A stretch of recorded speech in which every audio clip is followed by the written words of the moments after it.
Welcome to another episode of Angels, Positivity, and Love. I'm your host, Michael Andre Ford in Texas. I'm intuitive. I help people let go to feel, see, hear light beings, angels, and so on. They have lots of fun. They get any answers, any questions. And this show is all about having incredible guests from all over the world who have had incredible transformative experiences, who are helping others. They might be healers, authors, professors. We just had one Delta Force, Delta Force operator come on. These are folks who are often intuitive, creative, plugged in, otherwise going with the flow. And today, again, no exception, from Toronto, Canada, Dr. Yvonne Kason. She has a lengthy background, family physician, retired, transpersonal psychiatrist, 5 near-death experiences, also other STEs, they're called shared transformational experiences. She was in a plane crash at one point, in a medevac plane that we are going to hear about in a little bit. She's also co-founder and president of Spiritual Awakenings International. She's got a bunch of other details to her bio. We're going to let her explain some of those in a little bit. But in 1994, she actually coined the phrase spiritually transformative experiences. She's been head of, or a past president of IANDS 2019 to 2020. I'd just like to welcome Yvonne to the show. She's had tremendous experience. She's helped a lot of people globally and been an international speaker. She's an author of probably 6 books. Yvonne, welcome to Angels, Positivity, and Love. Thank you, Michael. Thank you for having me. Where could you start us off with for an occurrence in your life, and you've got a bunch of them, that was profound? It could be that medevac experience. What is something that, again, either you look back on with confidence or you look back as a reminder of what it's all about, living, loving, sharing love in this lifetime? Yeah. Well, as you mentioned in the introduction, Michael, I had 5 near-death experiences over the course of my life. I now realize I had 2 as a child, one at the age of 5, another at the age of 11. But I didn't realize that, because as a kid, you don't have a barometer of what's supposedly normal and what's supposedly paranormal. It was just what I was experiencing as a kid. But in my 20s, I had a couple very powerful experiences. The first one, when I was still in medical school, when I was 23, I had a powerful meditation experience that I now know, although it took me years to figure it out, was a Kundalini awakening with a mystical experience. And it was incredible. But I was very focused on my medical studies at that time. So I sort of compartmentalized it over here and kept focusing on, passing my exams, etc. But then when I was a young doctor, a few years later, when I was 26, I was in a medevac plane crash that you mentioned. And if we have time, I'll talk about what happened there, which was I had a powerful experience when I was almost killed, which was, we now know, a white light type of mystical near-death experience. But it took me almost 12 years to even find words to wrap around what that was. So basically, those experiences at a young age propelled me to sort of live a double life. And that one part of my life, I was, a Western trained medical doctor. I got a position, a teaching position at the University of Toronto. I had a very successful medical career. But in my private life, in secret, in the closet, I became a spiritual seeker, and I started researching all types of spiritual and paranormal experiences, because guess what? They were happening to me. And I knew that I wasn't crazy. I knew these weren't hallucinations. But in the traditional Western medical model, there wasn't a spot for them, right? Now, you asked me which experience I'd like to share that really impacted me. Now, so many experiences impacted me, and so many experiences made me aware of how much we are loved on the other side, and how we have guardian angels and ascended masters, etc., helping us from the other side. But the one that I really want to tell you about first is my most recent one, because I think that it sort of summarizes a lot of what happened in my life up until that point, is all captured in my most recent near-death experience. So that's the story I'd like to tell you, if that's okay. So this happened on November the 8th, 2003. So it's about 20 years now since that happened. And what happened was I was at Niagara Falls, Canada, on the Canadian side of the border. And I was meditating there at the foot of the falls. They have a place where you can go down to the falls, and there's tunnels underneath and at the foot of the falls. And I love to go there because it's a power place on the planet. Like, I love power places. One of my things is to go to power places and meditate there because I really enjoy it. So I would go, a few times a year to Niagara Falls and meditate there because it is a power place on the planet. And it's only about a 2-hour drive from my home in Toronto. And I was meditating there at the platform at the bottom of the falls. And that day, November the 8th, 2003, I went into very, very deep, very, very quickly. I always found like the roar of the waterfalls, the vibration, the sound. It's like the inner Om vibration that you can sometimes hear in your meditation. So I could go very deep, very quickly when I was meditating there. So I was just standing, holding the railing, looking at the falls, standing meditation, went really, really, really, really deep. And suddenly, I reached a state of communion, that the veils parted and I could see clearly to the other side. Now, this was eyes open, eyes shut. I was in a state of communion where I could see both this side and the other side. And a being of light appeared to me that I recognized immediately. It was Mahavatar Babaji, who's a saint from my particular spiritual path. And he telepathically communicated to me, "Welcome home." And I felt home. I felt love. I felt peace. I felt content. I felt that incredible state of communion. And I'm starting my story there because 2 hours later, I slipped on black ice at the head of the falls and I struck my head on the rock pavement, had a serious traumatic brain injury, and died. And I wonder now, I think that perhaps those 2 hours before I died was my end of life experience. You know how many people describe that shortly before somebody dies, sometimes for hours, sometimes for days, it's like the veils thin and they're communicating with spirits on the other side. Well, that seems to be what happened to me before I slipped and fell and died. And I had no idea I was about to have an accident and die.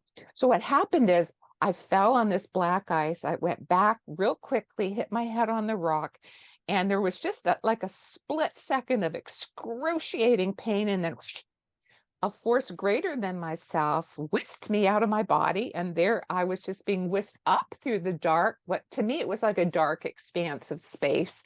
Some force greater than myself was just rushing me up, and then I out of sight of my body, and I was then approaching. It was like an entranceway that was radiating light. So literally an entranceway into the realm of light. And when I got to the entranceway, which it was a matter of seconds, there were two beings of light. You might call them angels. I'm just saying beings of light is how I experienced them, waiting, welcoming me. And they were being saints that I immediately recognized. Again, two saints from my particular spiritual tradition. It was Paramahansa Yogananda and Mahavatar Babaji in their light bodies. And they welcomed me with such incredible love, joy, and they somehow instantly telepathically communicated to me that my physical body had died, that my work in the body of Dr. Yvonne Kason was finished. And it was a joyous, loving, celebratory moment. Like it literally felt as I entered the white light realm that there was like a birthday party or a graduation party being held in my honor. I graduated from that incarnation. I'd made it, good work, I'd made it. And there were other beings of light there, but I didn't like identify faces. It was just this feeling of being incredibly loved and incredibly welcomed. And I remember that as it sort of, sunk in that what had happened, it's like this little voice, the little, I had to depict the devil on your shoulders, a little devil on my shoulder came up. Part of my ego came up and went, uh-oh, here comes the life review.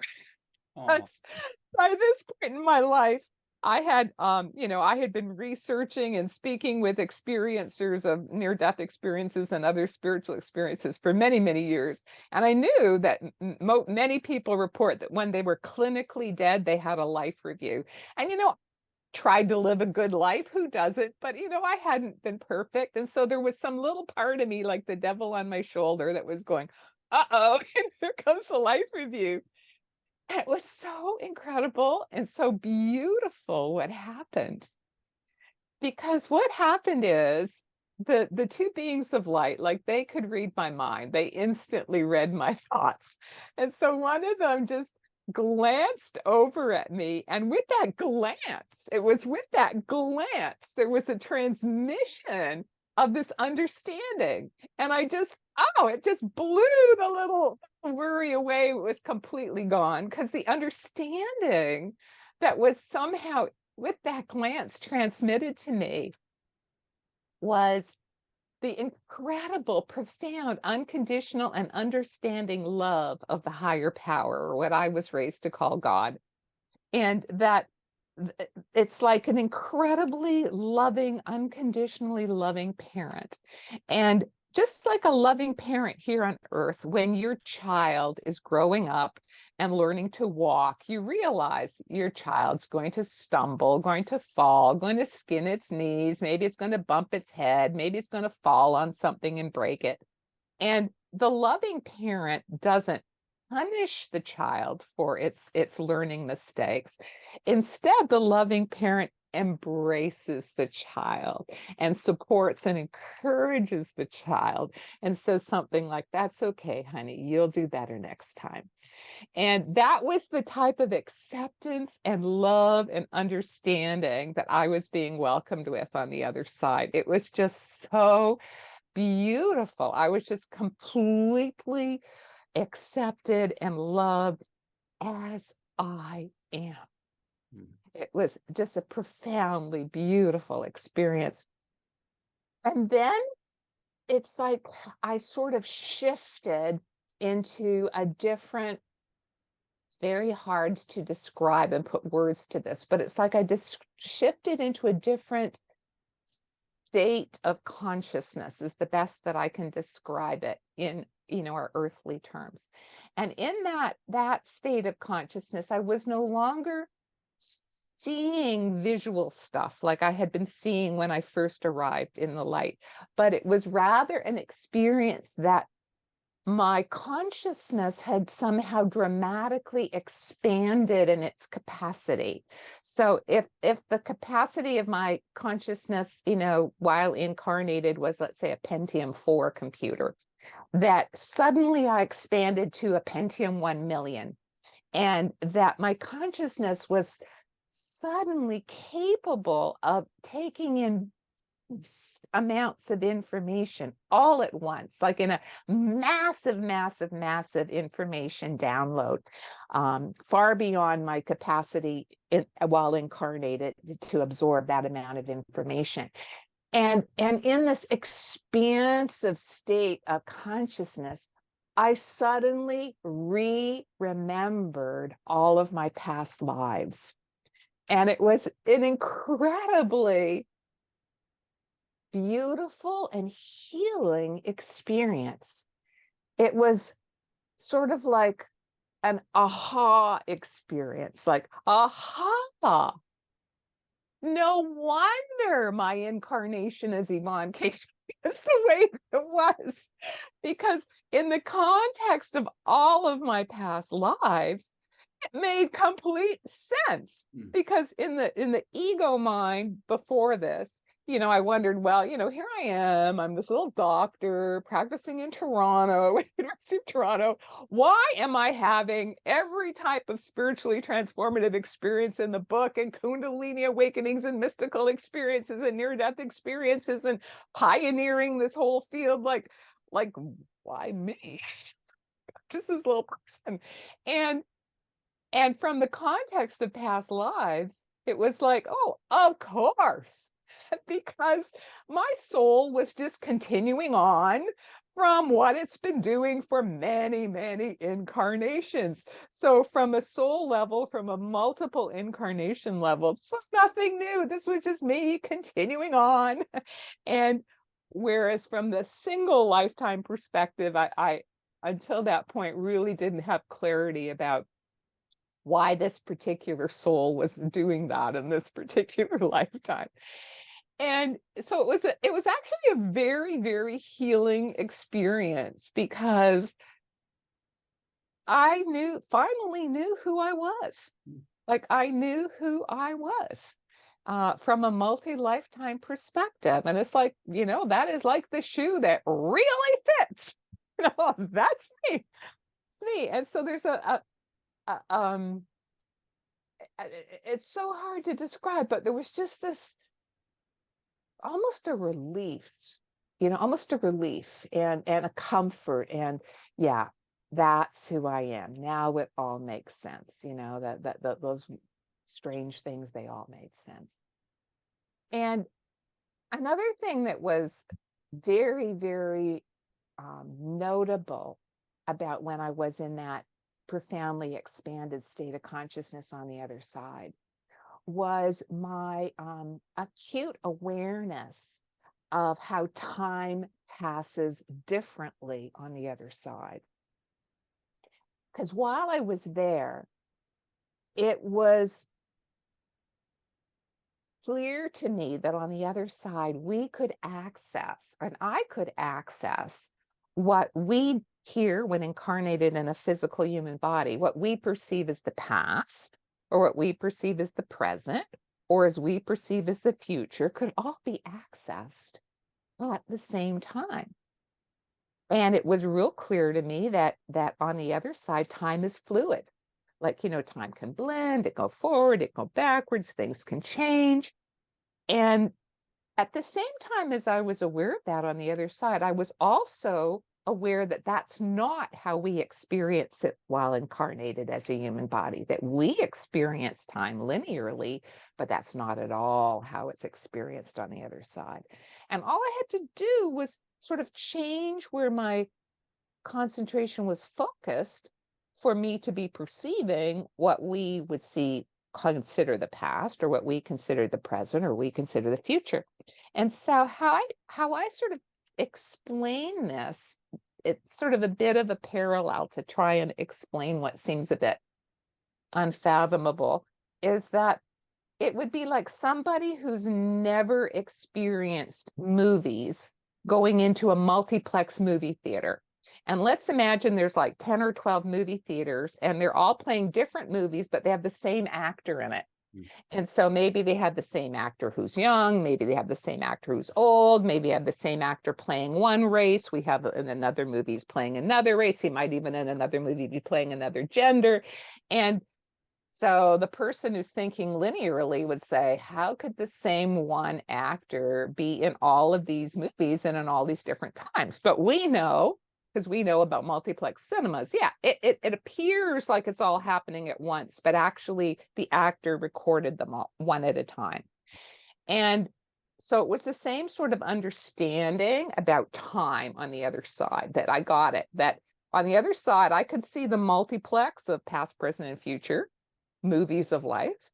But I also understood that when people were acting out that particular part in that particular incarnation, they were experiencing it linearly, as that is their only incarnation. So very interesting. Anyway, after and time it really did not feel like it was passing the way it does here. So I call it timeless time. That's what it felt like, timeless time on the other side. And so after an unknown question mark length of period, according to our linear perception of time, the two beings of light reappeared to me. And then they telepathically communicated to me, you may now choose to incarnate in the body of a baby to further serve the divine, and or to return to the maimed body. Now, I was shown nothing about, as I recall not being shown anything about what either choice would involve, the details of either choice.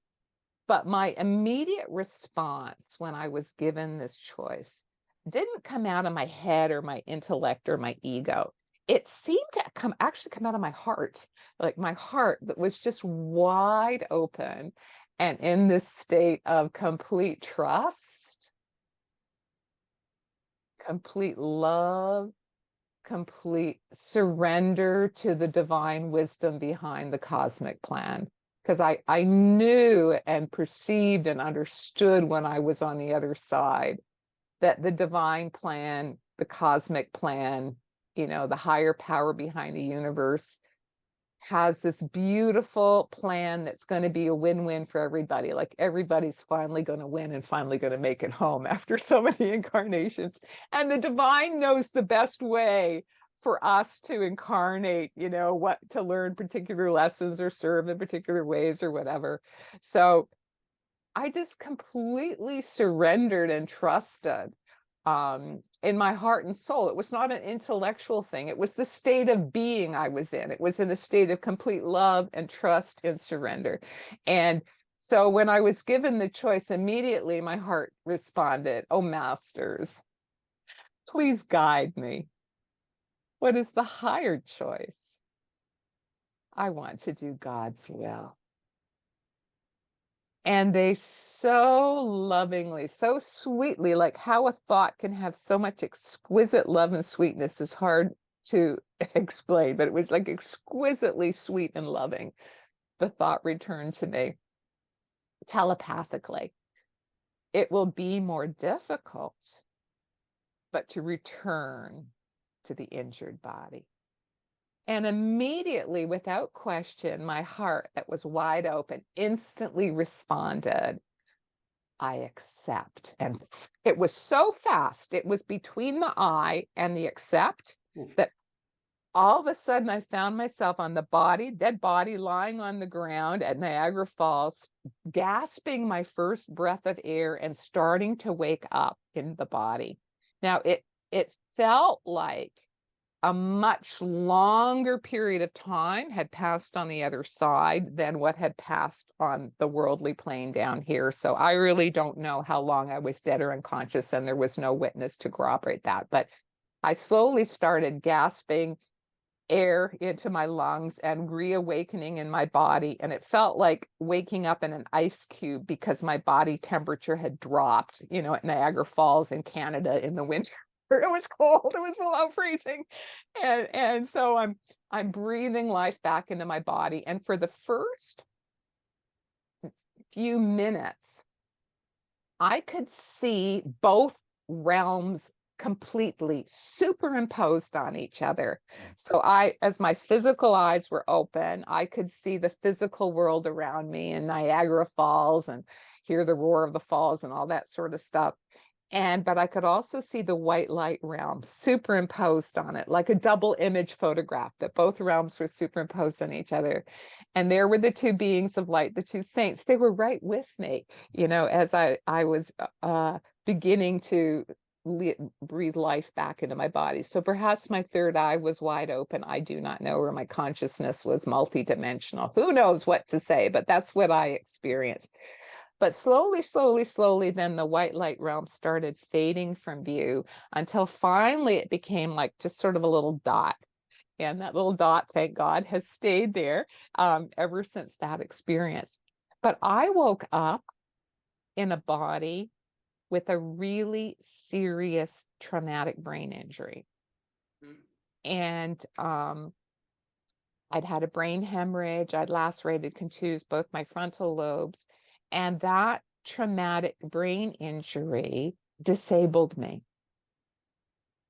I was disabled for 12 years after the traumatic brain injury.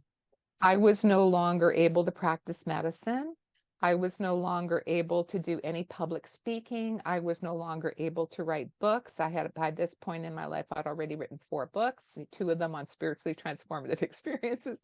And I couldn't even do volunteer work at my son's school anymore. I mean, very simple tasks became very challenging, like taking a shower in the morning, because my short-term memory was so impacted I couldn't remember, had I washed my hair yet? Like, have I put the conditioner? So it was an extremely challenging time from the worldly perspective. And I went to neuro rehabilitation for 7 years after the brain injury. At first, it was to try and get back to being able to work and be a doctor and all that stuff. But finally, I had to accept that for whatever reason in the divine plan, my physical body was not healing. But I was also very aware that I am not the physical body. I am this spiritual soul inside the physical body, which all of us are. I wasn't damaged. It was my physical body that was damaged. It's like driving around in an old broken up car. It's not you that's having the problems. It's the broken up car that's having the problems. So I was very clear about that distinction, which was really helpful for me in my healing process. Anyway, I one of the things I lost with the traumatic brain injury was my ability to meditate. And meditation had always been an incredibly important part of my life since my early 20s. So I worked really, really hard at regaining my ability to meditate. It took years. I'd say it took maybe about 8 years till I got back my ability to meditate, close to what I was able to do before I had the brain injury. And I sort of accepted over this time that it appeared to me that the divine plan was that how I would serve now is as a disabled person. And so it's like, okay, if that's how I'm going to serve, I'm serving humanity as a disabled person. And I couldn't be a doer anymore, out there doing stuff on the front lines like I had done before, but I could still be a spiritual person. I could still radiate love. I could still pray for others. I could still meditate for others. And so that is what I focused on. I thought, well, I guess that's what how I serve now is just by being a spiritual person, by being loving, just in my own home, and nothing public, nothing, no podcast, nothing like that. Just meditating and praying and doing my best to live my life with the challenges that I had. So one of the lessons I've learned is right when you think you know what God's plan is, wait and see what's around the next corner. Because much to my delight and my great surprise, on February 24th, 2016, so we just passed I believe we call that 8-year anniversary, I was meditating at the Self-Realization Fellowship Retreat in Encinitas, California, on a power spot. This was a power spot where Paramahansa Yogananda used to meditate and go into God communion. So I'd love to go and meditate there and go deep. I had a miracle happen to me. I had a spontaneous brain healing experience. And what happened that day when I was meditating was, I was deep in meditation. All of a sudden, inwardly, I saw this eruption of liquid light in the center of my brain. It was literally like a little fountain of light erupted in the center of my brain, and the liquid light was flowing in, and it turned the lights on in an area in the center of my brain that had been in darkness for the last 12 years. This was more than 12 years since my brain injury. And the subjective experience I had when I had this inner light flowing and illuminating the center of my brain was of waking up. Like it literally felt like my brain woke up after being asleep for 12 years and my brain was healed. I mean, this is not supposed to happen in medical circles, that, 12 years after a neurological injury that you suddenly heal spontaneously. And in my mind, it was a miracle. It was a grace of God. It was a blessing of Paramahansa Yogananda. I mean, I talked with a couple doctors who specialize in neuroplasticity, and they say, oh, it's because you were meditating so hard and that stimulated neuroplasticity, and the light was the revascularization. That's the medical. Oh, okay, maybe that's the medical explanation, but to me, it was a miracle and the grace of God, the blessings of a great God realized guru, some combination of all of the above. But with this brain healing experience and the eruption of light and the waking up, I got the strong inner message, like the strong download: pass on what you have learned. Because with my brain injury, none of my knowledge, experience, judgment, none of that was lost. I was sort of like a computer where the hard drive was intact, but the keyboard wasn't working. So it's like you couldn't get out what was in the hard drive because the keyboard wasn't working. And now, guess what? The keyboard was working again. And I had just the strong inner guidance and inspiration to write. So I immediately started writing, and I wasn't able to write for 12 years. And I wrote 2 new books, the first draft of 2 new books, this one, Touched by the Light, Exploring Spiritually Transformative Experiences.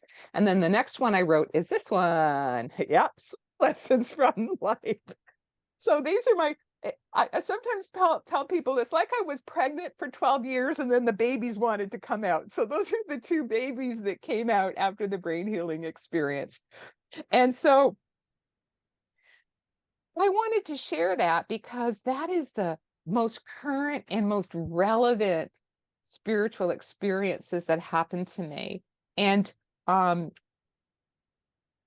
being a multiple NDE and multiple STE experiencer, I have clairvoyance, clairaudience, clairsentience, past life recall. I call it on a need to know basis when I need that information that's revealed to me. But the strongest inner guidance that I've been getting is coming in the form of these downloads. And, write your books. So I've been writing my books. I'm now working on my next 2 books. That is my inner guidance. That is now time to write my next 2 books. And similarly, in summer of 2019, so my brain healing was in 2016. In summer of 2019, I got a very strong download that I should start a new organization that is looking at the whole, just spiritually transformative experiences, not limited just to the near-death experiences. At that time, I was on the board of directors of IANS. I'd been invited, the International Association for Near-Death Studies, and I was later elected president of IANS. But Spirit said to me, maybe that's for now, but we would like you to start an organization looking at the whole just spiritually transformative experiences. And as it turns out, the person who was nominated for vice president of IANS, a man by the name of Robert Baer, who lives in Oregon, who I didn't know from before, he also got a download. He actually got it a couple hours before I did. And he told me, he says, Yvonne, I'm getting this download that you and I are supposed to start a new organization. And I said to him, well, I'm going to have to meditate on this and check out and see what my own inner guidance is, which is what I would say to anyone who gives me an idea of something that I had not thought of. And I just got the confirmation. Yeah. So actually, Robert and I then, based on both of us independently, getting downloads that we were to work together to found a new organization. I was even given the name of the organization, Spiritual Awakenings International. And my whole career had looked at the whole spectrum of spiritually transformative experiences. So it was a no-brainer. That was our focus. And Spirit even gave me the launch date, June 15th, 2020. To work our little buns off to get our website up and everything organized in order to launch on June 20th, 2020, but we did. And so now, through the grace of God and the help of my angels, guardian angels, spiritual masters on the other side, that is what I'm doing. I'm passing on what I have learned about our true spiritual nature, that we're truly spiritual beings that come into this body and out of this body in order to learn our spiritual lessons, grow and serve, and to pass on what I've learned for the next generation, both through my books, through my talks like you, and through Spiritual Awakenings International. Beautiful. Can you talk to us about the big picture for the universe? Is love the fabric of the universe? Absolutely. Absolutely. My experience of the higher power, or what I was raised to call God, um, I've had glimpses now in my near-death experiences, my last three, but also in mystical experiences that I've had. And what I directly experienced was that the nature of the higher power, or what I call God, is not like what I was taught in my religion of childhood. It's not a man with a long white beard sitting on a throne judging you if you've been good or bad. That was sort of the simplistic understanding I had as a kid, that maybe I misinterpreted what I was taught, but that's how I understood it. But what I actually experienced through my STEs and NDEs was that that there is an intelligent higher power. Number one, it is. Okay, it is whether you believe in it or not. There is an intelligence underlying all of creation, all of past, present, and future. And the nature of that intelligence is profoundly loving. It's like love and intelligence merged together in perfect harmony. Oh, I love it. So love more, allow more, show love always, and grow your awareness, not your thinking, would be an okay kind of summary of what we could not try to strive for daily. Just allow for a little more love in. Well, I think the only part I'm going to tweak is about the thinking part, because we're spiritual doesn't mean we have to be stupid, naive, or doormats. So I think it has to be a combination of developing wisdom, which is sort of a higher form of intelligence. I mean, that to think about and reflect and feel in our heart what is the right path, and also asking spirit to guide us what is the right path, because spirit can see much farther than we can. And like, I'm just going to give the example of me being given the inner guidance to launch Spiritual Awakenings International. Did I plan to do that? Like, no.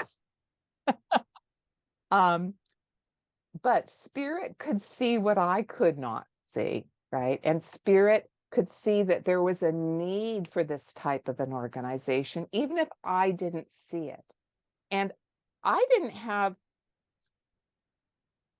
how shall I put this? After I had my brain healing experience, it had really, that being disabled for 12 years had really impacted my self-confidence.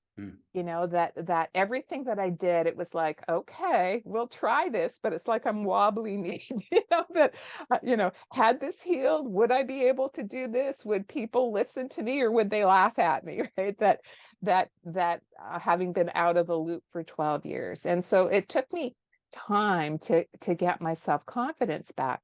But of course, God knew this, or the higher power, my guardian angels, whoever you want to call it, knew this, understood. And so that's why they brought Robert Bear and me together, because he's got business wizardry. He's founded all sorts of nonprofits. He himself has had multiple near-death experiences, and this was a perfect way for him to bring together his areas of expertise, both as an experiencer and as someone with all these business skills. Because I wouldn't know the first thing about setting up a nonprofit United States. And so with us teamed together as a team, we were able to do it, something that I wasn't able to do myself. And in terms of the need that I was not aware of, I mean, we're just 4 years old, Spiritual Awakenings International. We have subscribers from 93 countries around the world. I mean, I think that is just phenomenal. And what it shows me is that this is a global spiritual awakening that's happening. It's happening to people all over the world, all different cultures, all different religious and cultural backgrounds. But something's pretty similar all over the world, which is that people don't feel safe to talk about these experiences, that, you know, that they're going to be misunderstood or labeled as something negative. And so we have one of the things that we started with Spiritual Awakenings International is our experiencers sharing circles, where people can come in confidence. It's non-recorded. They can share about some of their spiritual awakening experiences. And that's the thing people say over and over and over again, like from countries around the world. You know, it's 2 a.m. for me in such and such a country, but I came because it's not safe for me to talk to anybody here. And, you know, I came and, you know, I stayed up until 11 at night because it's not safe for me to talk to anybody here. So I think there's really a need for, like your show, raising awareness, making it okay to talk about these things, normalizing these things. But that's a big part of what Spiritual Awakenings International is all about, bringing people together all around the world. You are not alone. This is part of a global spiritual awakening that's happening. And that's Spiritual Awakenings with an S, international.org for the website. If anybody wants to jump the gun and check it out right now. I'm going to read a quote from an angel who said the following. Sometimes the person next to you or a stranger just needs validation via love and compassion. A smile changes any moment. So too does laughter or a few kind words. Be compassion to all. Do it. What's your reaction to that? Can you talk to us about compassion? I think there's trillions of layers of compassion, and compassion can even be exercised. I mean, it's incredible how you could probably keep defining compassion and we would never be done 2 years from now. But what's your reminder for us all about compassion, and also a reaction to the quote, if that's okay? Well, I think the quote is really, really beautiful, and I would agree with it. And I think it's, you know, there are a number of spiritual virtues that have been defined in various spiritual traditions over the centuries. And being kind, being loving, being compassionate, being forgiving. These are all important spiritual virtues, and that sometimes it's difficult to have these types of positive feelings, particularly if we've been really injured or traumatized, or those that we love have been injured or traumatized. And then we carry along anger and pain. I just want to talk about that for a second, because, you know, I was a practicing psychotherapist for many years. I'm retired now, and you know, practicing compassion does not mean denying your anger or pain, because those parts of us that are hurt, that are wounded, that are traumatized, they need to be honored and allowed to heal in whatever way that is necessary for them to heal, in a way that's not harming others. So in a self-nurturing type of way. And sometimes that may involve going for therapy or counseling. Sometimes that might involve going on vision quests. Sometimes it might involve doing sacred ceremonies, you know, to release residual anger, pain, etc. Everybody has to find a way that works for them in terms of releasing and healing. And it is that process is having compassion for yourself, because it's also necessary to have compassion for yourself wherever you are on your healing and awakening process, in addition to developing compassion for others. You know, there's this beautiful saying in the Bible, love the Lord your God with all your heart and all your soul, and love your neighbor as you love yourself. And I used to tell my patients, you know, people forget the as you love yourself portion, and they're thinking I have to always be forgiving everybody else, always loving everybody else. But what loving yourself. And I'm not saying in a selfish way, but I'm saying in just an honoring that we all have stuff Mm. that we need to heal, and that we all, out of compassion for ourselves as part of the global community, um, to give ourselves the space to heal and work. And as we heal ourselves and love ourselves, our capacity to be healing and loving to others increases. Mm. And so it's hand in hand. But the dynamo behind all of that, that makes all that healing power possible, is your relationship to the higher power. Mm. So we need to anchor, I would say, in our relationship with a higher power, however we understand it. And if you're questioning the path that you're on, I think the golden rule is your path based on love? And then if your path is based on love, it's drawing you up the chakra system, it's drawing you up into your higher chakras. And that is the path that is going to lead you to the highest expression of yourself. Mm. Can you talk to us about the difference between the flow that's sort of up here and the flow that's here? Whether we want to call, I mean, there's every philosophy, religion, self-help expert, spiritual expert, and everybody has different ways to label down here. And I'll try to do like 5 or 6 words for here: unconditional love, awareness, consciousness, timelessness, limitlessness, if that's a word, no limits. And then up here, conditionality, unlove, judging, reacting, fear, stress, worry, rejecting. Again, if you're thinking dips into here, it's imagination, creativity. I'm not knocking thinking. It's going to happen for all of us forevermore. Just a little less. One angel said, I think 7% daily, she said, is the Olympic gold medal for letting go. Can you talk to us about the flows, though, and why it's so important to be more aware of how you're flowing your energy when you can remember to pay attention to all that? Yeah, I would just flip the way that you were showing it on your body, because those dualities, I find, using the chakra system, are actually in the lower 3 chakras. And that once we get into our heart, and the chakra, the heart, the throat, and the third eye chakra, is when we get into the love and the compassion and the unconditionality, surrender to the divine wisdom, etc. By the way, I'm going to be talking about this a bit at my presentation at the Spiritual Awakenings International Conference in June. I'm going to be talking about purifying the heart, the 5 key stages of spiritual awakening, which is based on a very, very beautiful yogic model, but can apply to anybody at any stage of their spiritual awakening process. But basically, there's 2 sort of models that I have used over the years to understand this process.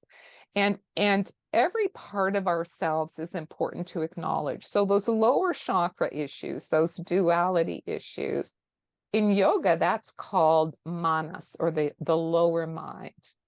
And that the lower mind, or the ego mind, people think, because they think it's up here, that's why you were demonstrating it up there, but it's in your lower chakras. And once we get into our heart chakra and above, we are manifesting our love, and we're opening up to what in yoga is called buddhi, buddhi, buddhi, or which is the higher mind of wisdom. And what my understanding is, in my own experiences, is that not that we have to eliminate one, but we have to bring these into balance. We have to bring these into balance, because let's say that part of you that is, can be fiery with, if it's in a lower manifestation, it might be, anger or vengeance or something. But you're going to really want that fieriness to be able to access that if you're protecting your young child from an attacking bear. And I remember this one time when I was a mother and my son was young, and I took him out for a walk, and in a forest, and I saw a bear trap, and then this fieriness rose up in me that I didn't even know I had, because I would risk my life. I would fight to the end to defend my baby if a bear approached us. And so I'm just giving that as an example. That's not a negative thing, that that it's to find the right place for it. And it was like, wow, I didn't I was capable of that. But clearly I was. And so I think that as we go through our spiritual awakening process, we find that yes, there are times we have to use our discernment, or what you're called judgment. And we teach it to our children, like, look both ways before you cross the street, because no matter how much you love God, if you step in front of a car, that car is going to hit you. So it's finding the right place for these attributes within ourselves. And where are we going to anchor ourselves? And this is where we come back to what you said right in the beginning. We anchor ourselves in God and our, however we understand it, guardian angels, spiritual masters, the force, whatever way you relate to the cosmic power behind the universe, and just striving to live a positive life centered in kindness and compassion. Will we be perfect? No. But if we keep making that effort every day, we'll get a little bit better with it day by day. Is that a definition perhaps for daily success, personal success, one's unique life path? Obviously, there's probably details to it, but is that a pretty good definition for success? Yes. Yeah. It's connecting within to your own higher guidance the best that you can. And in my experience, the best way to do that is through a practice of meditation, where you can still the mind, let all your ego chatter calm down. And in the stillness within, just feel in your heart and in your soul what is right for you. And some people, like, you were doing some rituals before we started. Some people find rituals really help them too, to get on center, to release from what's happening in the world. For myself, going in nature was a really, really big part of my spiritual awakening journey, going in nature regularly. And I found that it's like nature would speak to me, whether it be through the flowers, through the animals, through the trees, that I would get healing and understanding by spending a lot of time in nature. So people need to follow their inner wisdom, or maybe some of our tips in terms of finding where they can be centered and really connect with the inner wisdom that's within them. So there's a million ways into the heart, and I'll do it my way first, which is just whatever way. 4 million ways to resist it, but it might be down in the lower 3 chakras. Might be 10 million ways to resist it, but there's still a lot of ways into the heart. Breathe, smile, relax, meditation, sports, you name it. Allow more. Allow. How about that? Yeah, that's very good. I'm going to ask you a really simple question, but then if we could we go to your medevac experience on the plane crash? But can I go ahead and just blow you some sage? It's the minimum that we do on the show. Call it a ritual, but it's just some energy. So whether you want to call it plant medicine, Einstein, the whole energy doesn't dissipate even though it goes through 2 screens. People can smell. It's Juniper Ridge, the California company. I think they're still in all the Whole Foods. They're very consistent, and they I don't know, they treat the sage plants well. They wrap it well. It's when you get it 10 years ago, it's the same sage you get today. So it's fun. But just allow for what you can allow for. Viewers at home, even if it's 2028, you can still smell sage. It's what she was talking about, Yvonne was talking about timelessness. It's not quite the way you think it works. And you know that from class, from vacation, when the professor is really good, time flies. It's 15 minutes for the 1-hour class. Or when they're incredible, it can stretch out to 2 hours because you're like hanging on every word, or you're bored, checking out. The person's the worst professor in the world. It might be when you see an aura on the person in front of you, or the vacation. And you may go to the same spot in St. John's every year, and that 1 month felt like 3 months, or it went by in like 3 days. You're getting back on the plane and you're like, where did my time go? We were here for 3 weeks. Okay, so here's a little bit of sage. My only suggestion is let go and let the universe bring it to you. The universe is big. And Dr. Kason, are you already getting this in Toronto, a little bit of sage smoke? Yep. Yay, good enough. And if anybody wants to get flowers or ocean smell, play this back or go to any of the other videos. What will you allow for? You don't even need this lit. Just ask for it as you go for your walk out in nature, as Yvonne was reminding us. Sorry, it's going to be a second to snub this out. I got a really good light there. It was huge. Okay, so here's your easy question. Where's your happy place? But I'm going to define it 3 ways. one within 30 kilometers of your home, two around Canada somewhere, and three, and you might go metaphorical here, so it's more someplace like in the heart, but the third is abroad. If your Canadian government handed you an unlimited plane ticket, you could even pick two places. Where would you immediately fly to that could be considered a power place, fun? You're like, I've always wanted to go there. It's like my Niagara Falls, but abroad, Victoria Falls, I think in Africa. Can we start with abroad? Where would you absolutely love to go, or where have you always loved to go, or do both? All right. So Side of Canada. I have to answer this in a couple layers, because where I'm at in terms of my own spiritual process and life journey is I realize happiness comes from the inside rather than from the outside. And so my happy place is in consciousness when I'm deep in that, when I'm in that beautiful state of communion that I told you a little bit about. And when I meditate at times, I can get close to that. But that is very definitely my happy place. There's no question about that. And so the second part of your question is, are there physical places on the planet that I find particularly beautiful that therefore make me happy? I would say, yeah, of course there are. And I would say my very favorite is Switzerland. Oh. And yeah, it's Switzerland. Yeah, being in the mountains in Switzerland just inspires me and makes me feel close to God. And I'm a dual citizen, Canadian and Swiss. My mother was born in Switzerland. So if those people read my book, they'll say I talk about it. But my first childhood NDE actually happened in Switzerland at a train station. But I have many happy childhood memories of being in Switzerland with my grandparents. And so maybe that's part of how it became a happy place for me. But also it is just so beautiful. I mean, it just breathtakingly beautiful. So that is definitely where I would call my happy place after consciousness. I love it. Okay, for the medevac thing, can you paint the picture or share the story, including where were you in the career? I mean, did you get on this plane with a lot of others and you guys had a sense of urgency because it was a medevac and there was stuff going on? Can you give us the flavor? Okay, I'll give you the key points of the experience.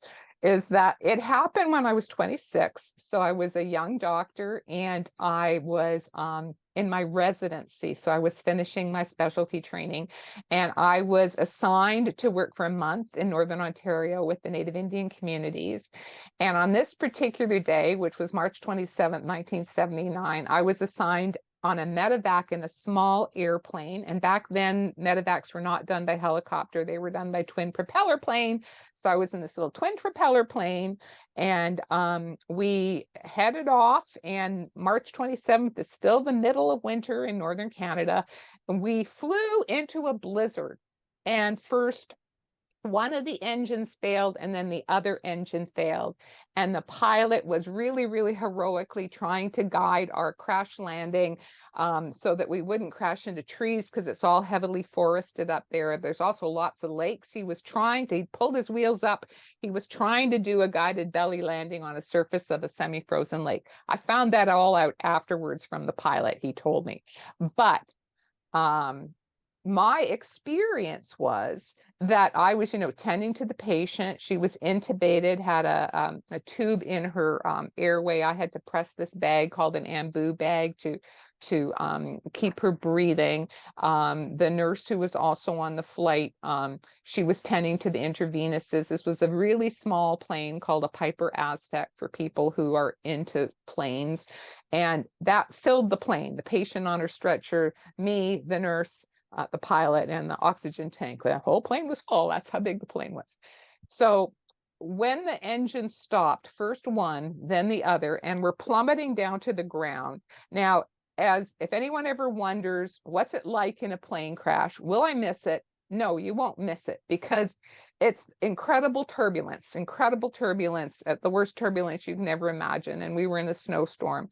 And my first and instant reflex reaction as I realized we were crashing was intense fear and panic. And it just sort of leapt out of my heart. Oh, I'm going to die. And it seems to me, looking back, that that was close enough to a prayer, because just the mention of God is that is when my near-death experience started. It actually started while the plane was crashing, before it hit the ground. And what happened after that just leapt like a reflex out of my heart was, all of a sudden, I felt this force field of peace descending on me. And it was literally like it was pushing down all of my fear, which was being replaced with this incredible peace and incredible calm. And in this peace and calm, I heard a very clear inner voice. And I'd never heard inner voices before this time. And the inner voice had a masculine sound to it. And the voice said, "Be still and know that I am God. I am with you now and always." And with those words, the feeling of peace, safety just deepened. Now, the pilot did manage to do sort of a belly sort of crash landing on the ice, the plane skidded across the ice, but as soon as it came to a stop, the weight of the plane broke the ice, the plane nosedived, and then it sank into very deep water. So I had to very quickly get out of the plane. I tried to pull the patient out of the plane with the nurse. We were unable to get her out. Unfortunately, she went down with the plane. And then the plane was gone. And the nurse, the pilot, and I were in open water in winter, in a storm, wearing heavy winter clothes, heavy parka, heavy boots. They were just pulling me down into the water like lead weights. And the voice repeated in my head, "Swim to shore." Now, we were perhaps 200 yards from the closest shore, which was an island, and there was a very strong current, and we were in a winter blizzard. And the place that we crashed is called Devil's Gap on Lake of the Woods, close to Kenora. And it's called Devil's Gap because of the strong current, which is dangerous in summer and in winter. And I looked at that long distance. Fortunately, I was a very strong swimmer at that age. But I remember mentally arguing with this voice because, I'd been a lifeguard when I was younger. And I'm going to swim to shore. Teach you in lifeguarding not to swim to shore, that you're going to drown in swimming to shore. It's too far. And the pilot was shouting, "Try to get on the ice, try to get on the ice." So I turned away from the shore and was towards the open lake. There was some ice. We didn't know how thick it was. We hoped it was enough to support us, which it was not.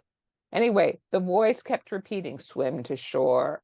And finally, the third time, "Swim to shore."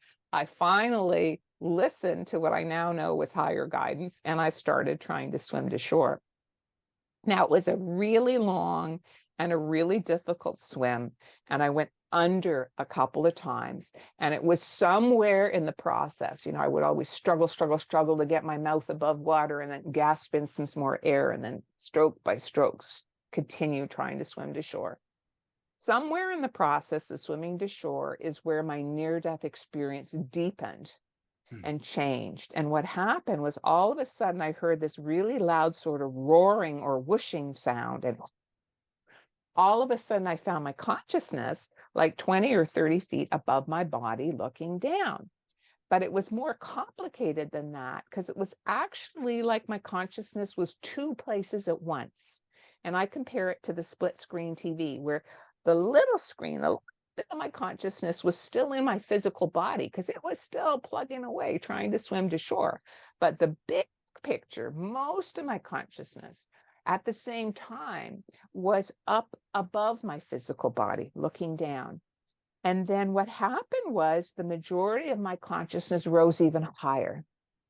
And I went into this realm or state. It's really hard to know what to describe, but I found myself in a place or state of consciousness that I was feeling incredible, powerful, beautiful, unconditional love.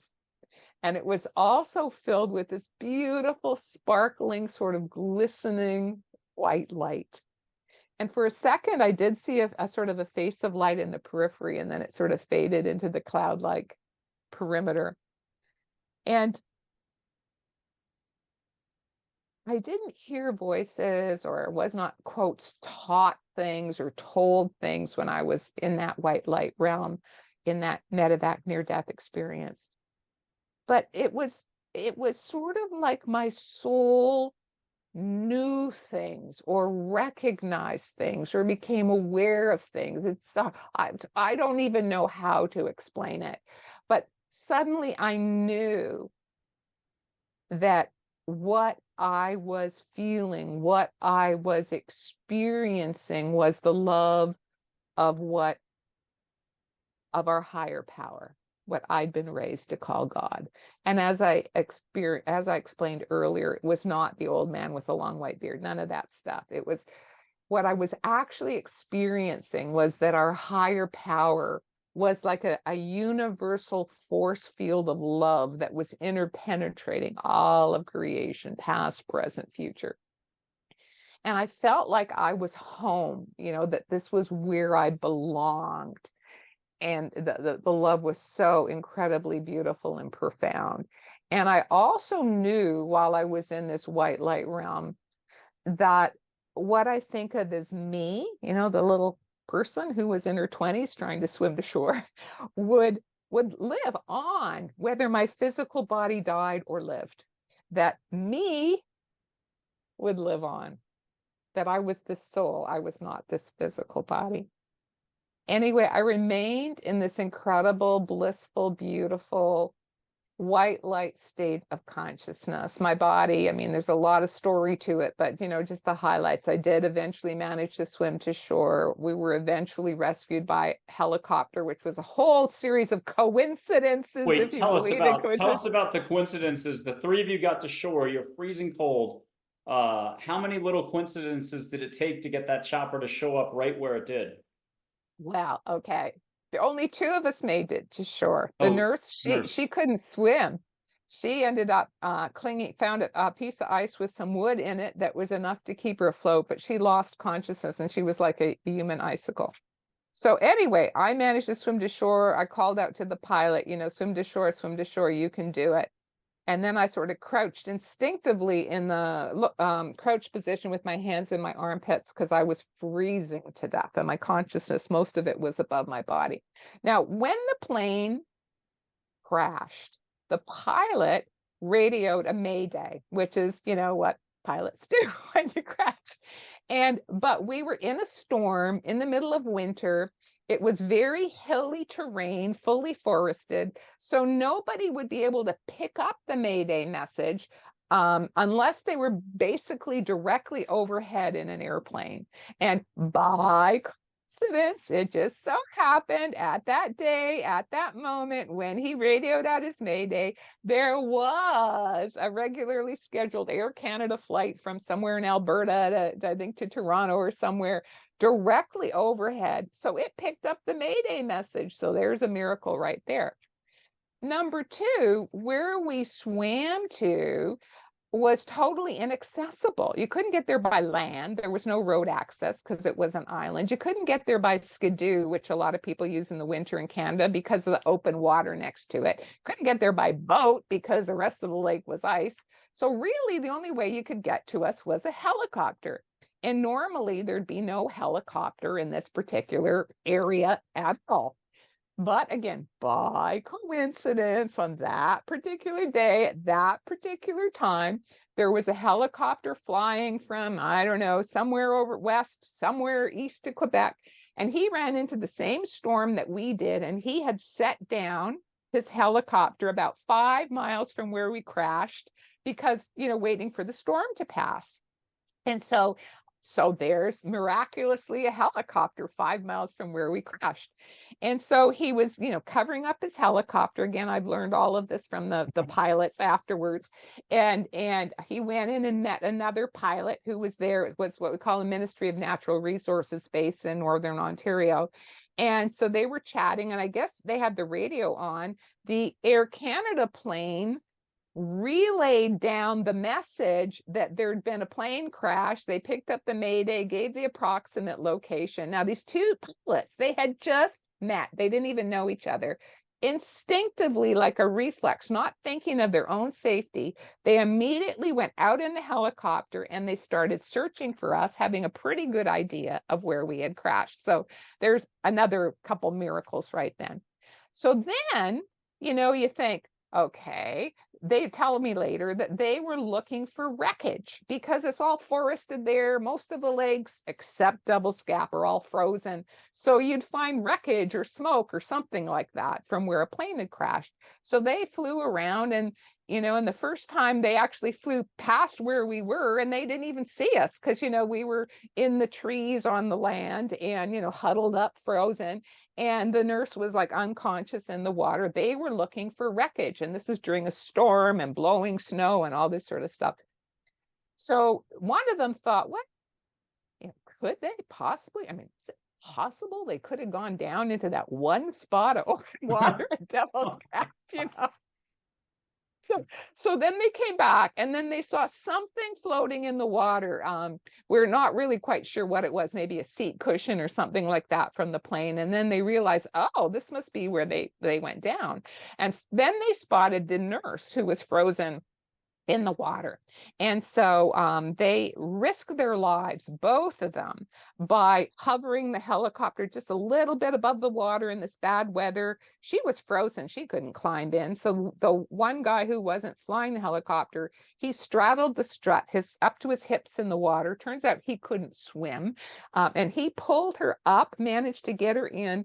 He couldn't bend her body to put her in the helicopter. So what he had to do is he had to stand on the outside on the strut while they flew her to the closest hospital, risking his life.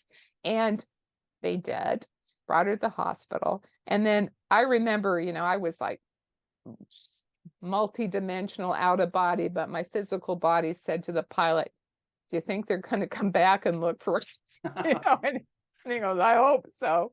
Anyway, they did come back just to see if there were any survivors, because they had not seen us the first time around. And then finally they did see us on the shore, but then like, where are they going to land?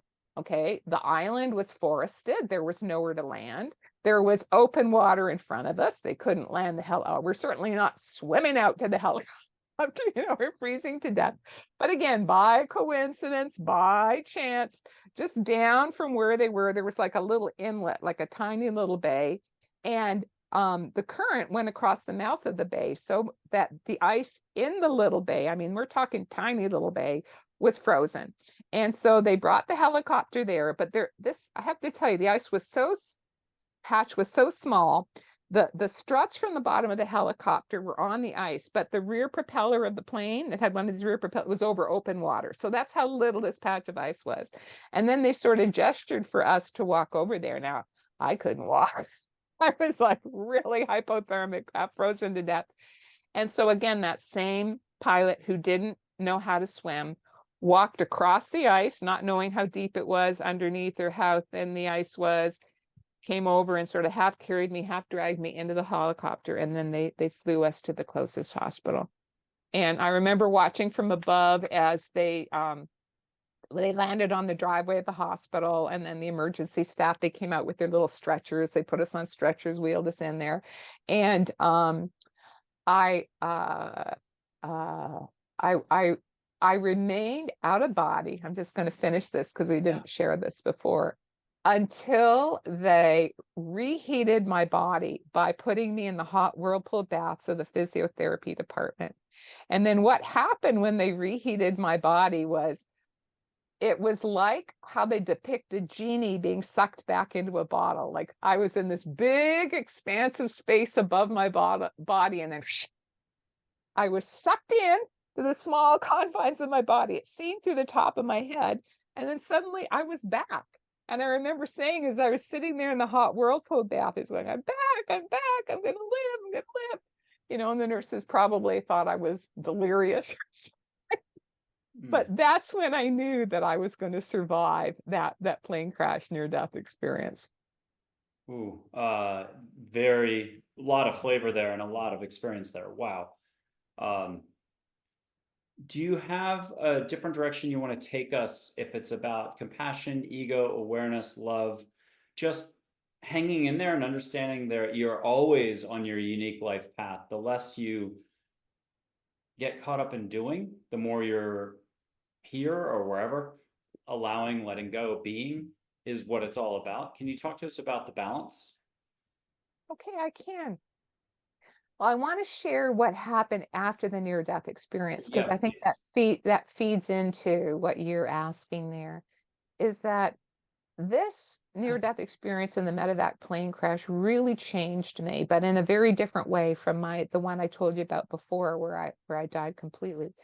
Um, this one, for me, was a major spiritual awakening, like major spiritual awakening. I was never the same afterwards, and um, it totally eliminated my fear of death.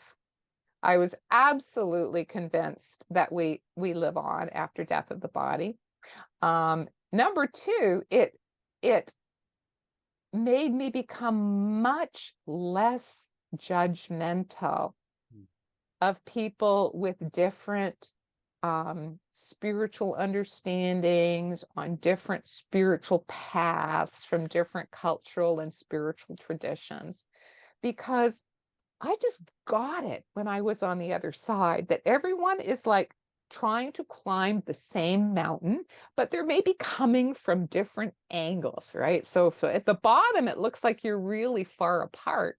But as you get closer and closer to the top, you realize, oh, we're trying all to understand the same one truth, maybe from different angles, different perspectives, different backgrounds. So I became far more spiritual and much less dogmatic in my religious or spiritual views. And I think this feeds very much into compassion, that to be at a place of understanding that, we're climbing the mountain from different angles, and maybe we seem far apart right now. But if we just keep on climbing, maybe we can find a place where we can um, meet, where we can find that we have some commonality. And so that was just very, very clear to me. The other thing I wanted to share is how it helped me heal relationships, Mm. and particularly my relationship with my father. Because prior to that near-death experience, I was in my 20s, and, people, young adults, teenagers, you had issues with your parents, and I'd had issues with my father, um, and we were not on the best of terms prior to this near-death experience. But when I came back, it was like some of that incredible, powerful, unconditional love that I felt on the other side came back with me. I was just oozing love. It was like radiating love. I mean, I'd look at the squirrels playing on my lawn and I'd feel love radiating towards the squirrels. I'd look at the kids playing on the street and I'd feel love radiating towards the kids in the street. But with my father, something so beautiful happened. It was in that state of love that I was in, that I was experiencing, that I had brought back with me. I just saw our issues as irrelevant, as just totally irrelevant. That what really mattered to me was the love between us. So I was the one who picked up the phone. I called my father and I said, Dad, I love you. Let's be friends. And we reconciled. Mm. And we had a loving father-daughter relationship for the next 7 years until my dad passed away.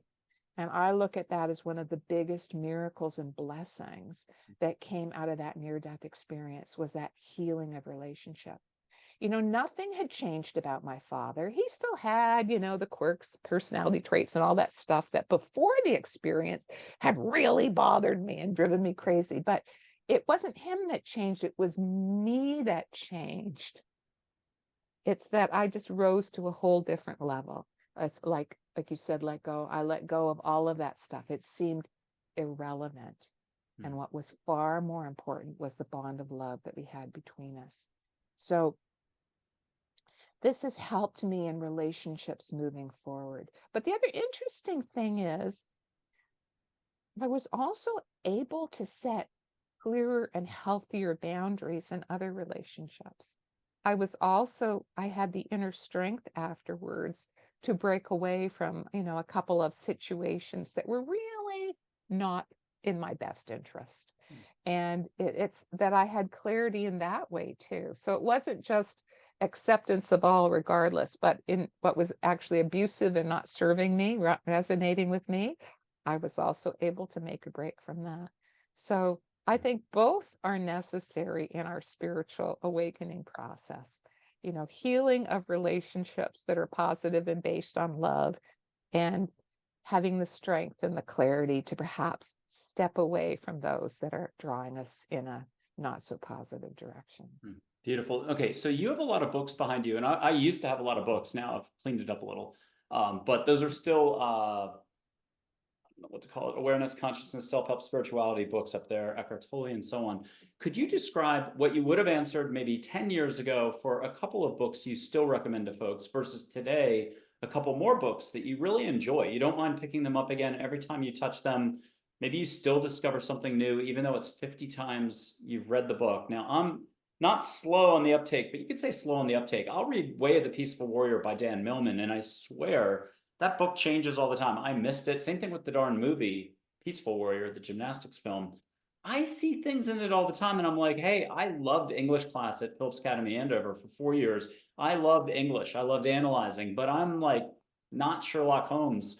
I'm like, how do you keep discovering the same thing? So my point on that is, what are some of your favorites that you would recommend to folks to enjoy, just to slow down and pick up again and cozy up in a corner somewhere? Well, that's very easy for me to answer. First off, in terms of other books, I would recommend Paramahansa Yogananda's Autobiography of a Yogi. That is up there. And that is a book that I personally have read probably at least 10 times. And like you said, I just keep on finding deeper levels of understanding when I read it, or when I'm looking for a particular answer, it's one of the books that I will pick up, and there'll be an answer to my question there. So I would absolutely recommend that as one of my very, very, very big favorites. In terms of today, what I recommend people read, of course, are my two new Oh, books. yeah. Lessons from the Light and Touched by the Light would be the two that I would recommend. And as I said, when I'm speaking at the conference, the Spiritual Awakenings International Conference, June 8th, Saturday, June 8th, I'm going to be talking about purifying the heart, which is something that I talk about in Soul Lessons from the Light, my most recent book. So yeah, I'd like people to read those. I'm going to read just a couple quotes. Most of them are short. There'll be a quick passage as well. Either Angels, Chogyam Trungpa Rinpoche. I finally know how to say that correctly. I've been saying Rinpoche forever. I mispronounce everything. Forgive me. There is no time. We just are. Angels said that one at one point. Ego is a temporary lack of compassion. Angels said that as well. Faith is not knowing, in quotes, not knowing in life while letting go and loving.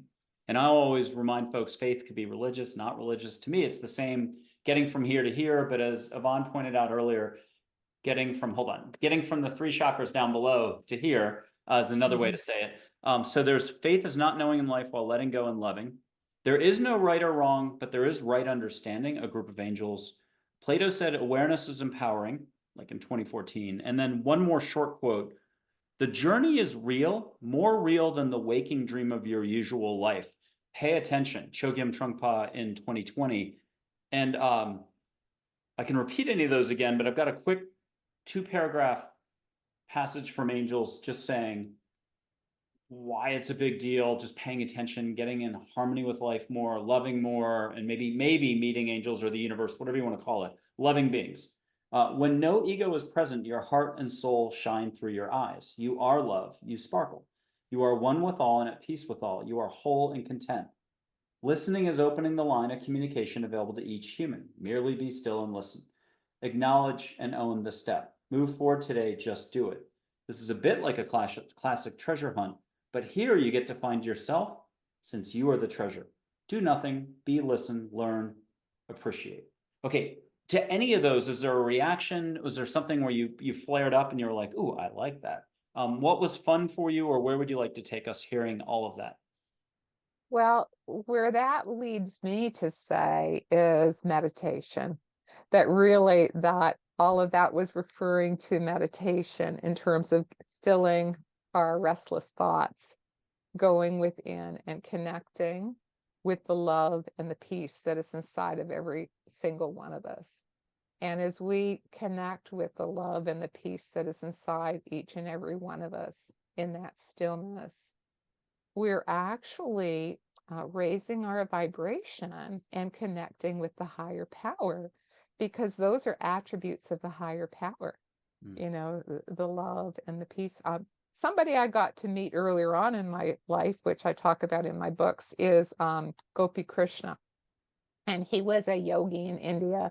I had the opportunity to travel and meet him when I was in my 20s in India. And he was the one who first introduced me to the yogic concepts of consciousness. He was not a guru and he didn't take disciples, but he's somebody who had a very dramatic Kundalini awakening, and he's written a whole bunch of books on Kundalini awakening. And he reached a sustained state of higher consciousness. So a lot of wisdom pearls came out of him. He wrote 17 books. Anyway, one of the things that he used to say, and I quote it in one of my books, is what can an average person do to try and reach higher consciousness, right? What can an average person do to try and reach higher consciousness or higher spiritual consciousness?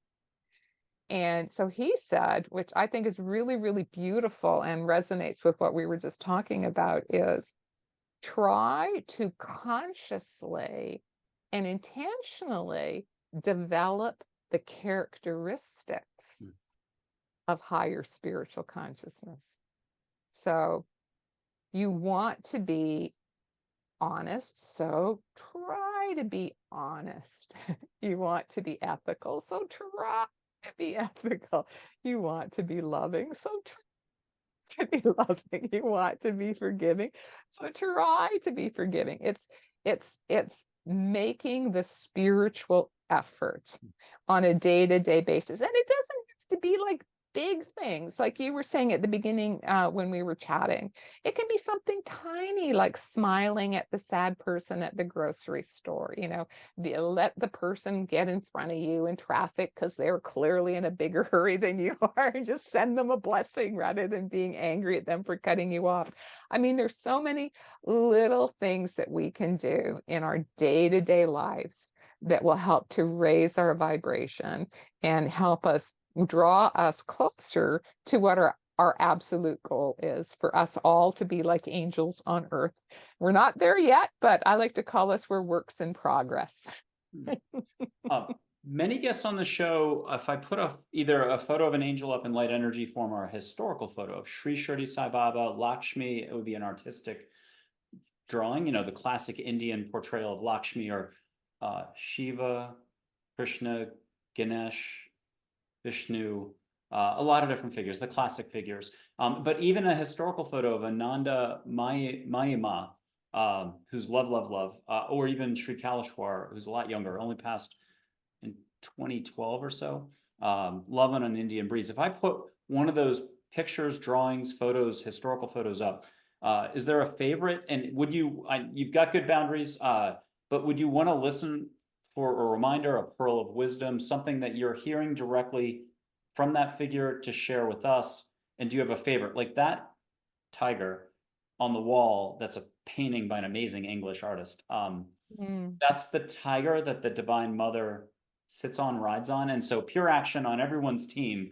People can feel the fur. You don't have to be into the India thing. I'm not trying to say it one way or the other. Just, it's big. Whatever you allow for is what you get. So it's just more love if you're game. But can I put the tiger up? Can I put Lakshmi up, do you have a favorite that you're like, sure, go ahead, and then you'll just feel some. Oh, do you have one of Paramahansa Yogananda?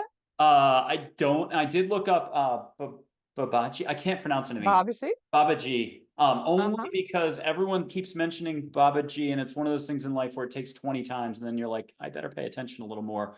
I have a.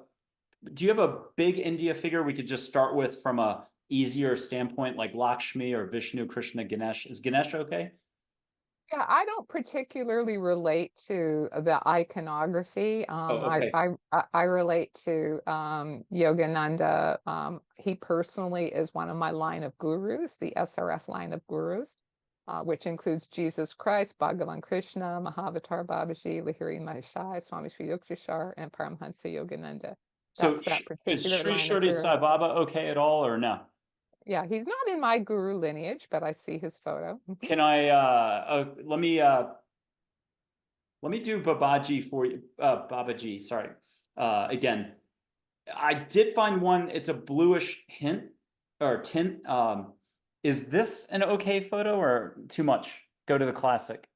Yeah, I think the classic is better. Okay, thank you. I'm grabbing fast here, so um, I got it. Okay, and I think I've got the classic right here. Although you'll correct me, would this be it from afar?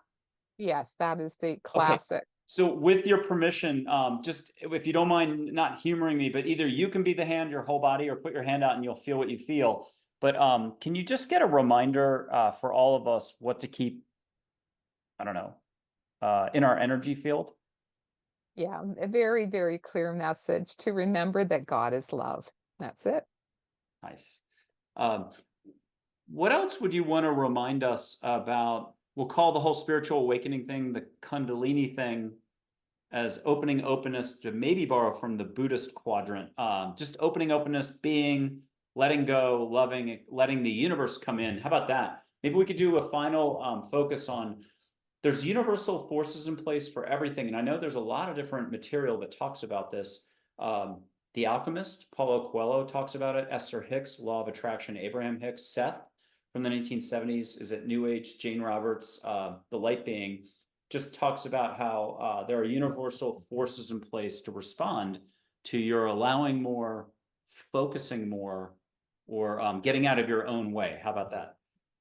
Mhm, mhm. Can you talk Well, about the I universe? guess what I would say is I would invite people to come to my talk that I'm going to be giving in June, on June 8th, on purifying the heart, because then I talk about, I'll be talking about the 5 key stages of spiritual awakening, because there is a roadmap for this journey. You know, it's not just all random. And that's the best roadmap that I found. And I can't in 2 minutes summarize what I'm going to be giving a 1 hour presentation on. But I will, it is in one of the chapters of my book, Soul Lessons from the Light, where I talk about how in my own spiritual awakening process, that over the years, that various experiences launched me to my next spiritual stage. And I'll just say very briefly that after the awakening, you know, it's very um, necessary and important that people go through their first stage after the awakening, which is called the propelled heart stage. And that is the stage where we're spiritually seeking, spiritually searching, trying out different paths, studying with different teachers, reading a million books, you know, that's a very, very important stage. And that's also the stage where people are embracing their personal healing and recovery work. And it's also a stage where people are developing humility and realizing they're not so perfect after all. And also, as they go deeper in that stage, developing more and more compassion and more agape or brotherly love one for the other on the planet. And on a planetary level, that's sort of where we're at right now, in terms of most people are either they haven't had the awakening or they're in the beginning part, which is many of the things that you were talking about. But there are stages that come after that. And I'll just give you some highlights just so that people have just a quick roadmap. But then according to this model, we always continue with continuing with our inner work and developing compassion, developing humility. But we reach a point where we find a path that resonates for us. And so we stop searching. We stop, trying this, trying that, trying this. We found the path that fits for us, and we commit to that path, and we start absorbing it very, very deeply and going deep in that path rather than experimenting. And at the same time, during this stage, which is called the steady heart stage, people shift in their priorities, where service to others becomes a really important part of their life. And you're probably, Michael, in that stage. That's why you're doing your show, when you're trying to help others. That service to others is really important in the steady heart stage. And it's important to understand this. I'll be talking about it more when I give my talk at the conference, as I mentioned, but this can cause challenges in relationships, right?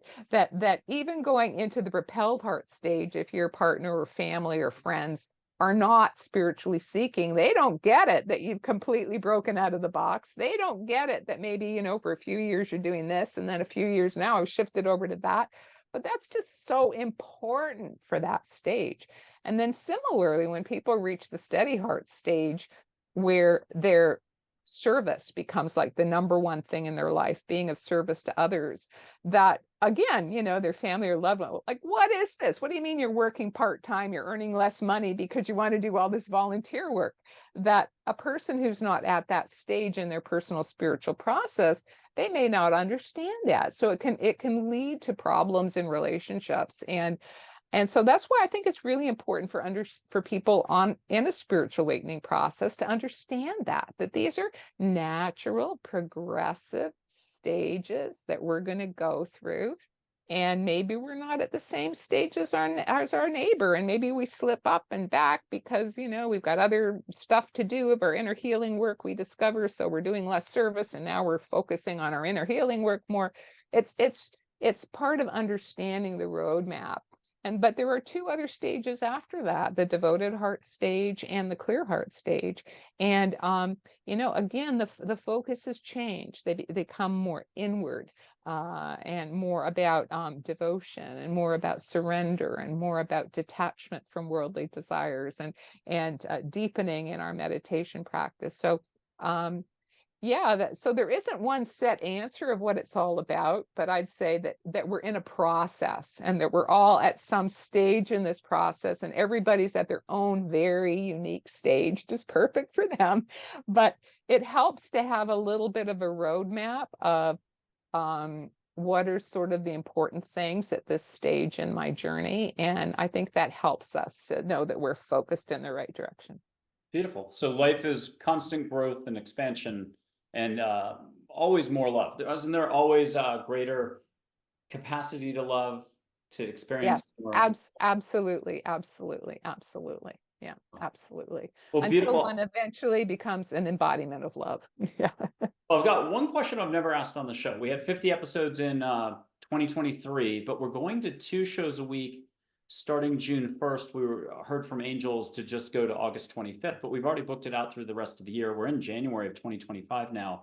And here's a new question. The very first, and I should say, please like, subscribe, share, comment, and what have you related to Yvonne's, her recounting her personal journey, her sharing her wisdom with us, her pearls of wisdom. Could you please share something either from your own experience or what you've very much enjoyed from the show today? That helps us. It helps others discover this show and discover Yvonne. Okay, last kind of pop-up question, because it's what word pops up that's a new word? It might be a variation of one of the themes we've talked about. What's popping up, if you don't mind asking Babaji or someone to help influence this a little? And it's radiating right now. And then why? Okay. Well, love, of course, is the word that pops up. But if you ask me what other word that is new that people maybe should think about, is transformation of consciousness or evolution of consciousness.